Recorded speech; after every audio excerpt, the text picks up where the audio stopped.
بسم اللہ الرحمن الرحیم۔ السلام علیکم ناظرین، کسی زمانے کی بات ہے، ایک شہر میں کافر رہتا تھا جو اپنی ذہانت کی وجہ سے بے حد مقبول تھا۔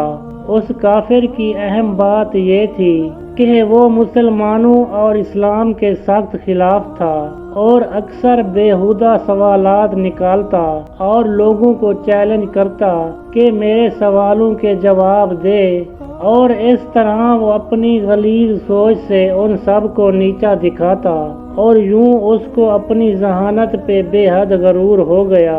ایک بار اس نے 3 ایسے سوال سوچے جن کا جواب بڑے بڑے عالموں کے پاس نہ تھا، اور اس کی عقل کا ڈنکا ایک بار پھر زور پکڑ گیا۔ سوالات کچھ یوں تھے۔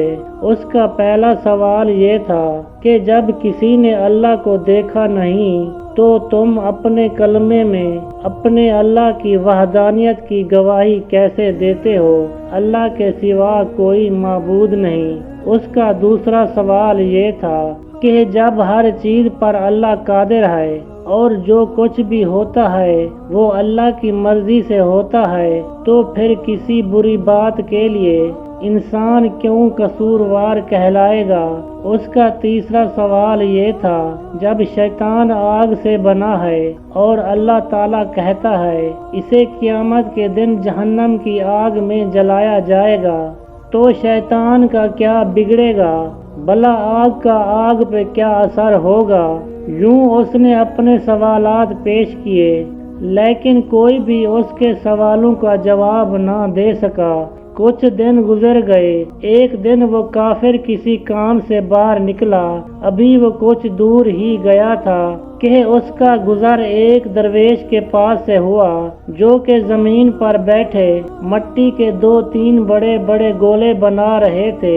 جیسے ہی وہ کافر اس کے پاس سے گزرا، انہوں نے اسے آواز دی اور اپنے پاس آنے کو کہا۔ وہ سادھو ان درویش کے پاس چلا گیا۔ انہوں نے کہا، سنا ہے تمہارے چند سوالات ہیں جن کا آج تک کوئی جواب نہیں دے سکا، ذرا مجھے بھی اپنے سوالات بتاؤ، شاید میرے پاس ان کا کوئی جواب موجود ہو۔ یہ سن کر وہ کافر بڑے تکبر سے مسکرایا اور کہنے لگا، جناب میرے سوالوں کے تو بڑے بڑے علماء کرام جواب نہ دے پائے، تو ایک درویش کے پاس کیا علم ہوگا؟ یہ سن کر وہ بزرگ مسکرائے اور کہنے لگے، اپنی سوالات بیان کرو۔ اب ایک ایک کر کے سادھو نے اپنے سوالات دہرائے۔ وہ کہنے لگا کہ میرا پہلا سوال یہ ہے کہ جب کسی نے اللہ کو دیکھا نہیں تو تم اپنے کلمے میں اللہ کی وحدانیت کی گواہی کیسے دیتے ہو کہ اللہ کے سوا کوئی معبود نہیں؟ میرا دوسرا سوال یہ ہے کہ جب ہر چیز پر اللہ قادر ہے اور دنیا میں جو کچھ ہوتا ہے اللہ کی مرضی سے ہوتا ہے، تو پھر کسی بری بات کے لیے انسان قصوروار کیوں کہلائے گا؟ میرا تیسرا سوال یہ ہے، جب شیطان آگ سے بنا ہے، اللہ کہتا ہے اسے قیامت کے دن جہنم کی آگ میں جلائے گا، بھلا آگ پر آگ کا کیا اثر ہوگا؟ محترم، یہ میرے 3 سوالات ہیں جن کا کسی کے پاس کوئی جواب نہیں۔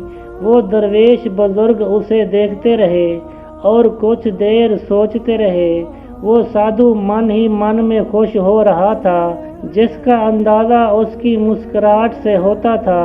ایک دم اس درویش نے اپنے ہاتھ میں موجود مٹی کا گولا اس کافر کے سر پر دے مارا اور اس کے سر سے خون بہنے لگا۔ وہ اٹھ کر کھڑا ہوا اور کہنے لگا، یہ کیا ظلم کیا؟ تم نے مجھے کیوں مارا؟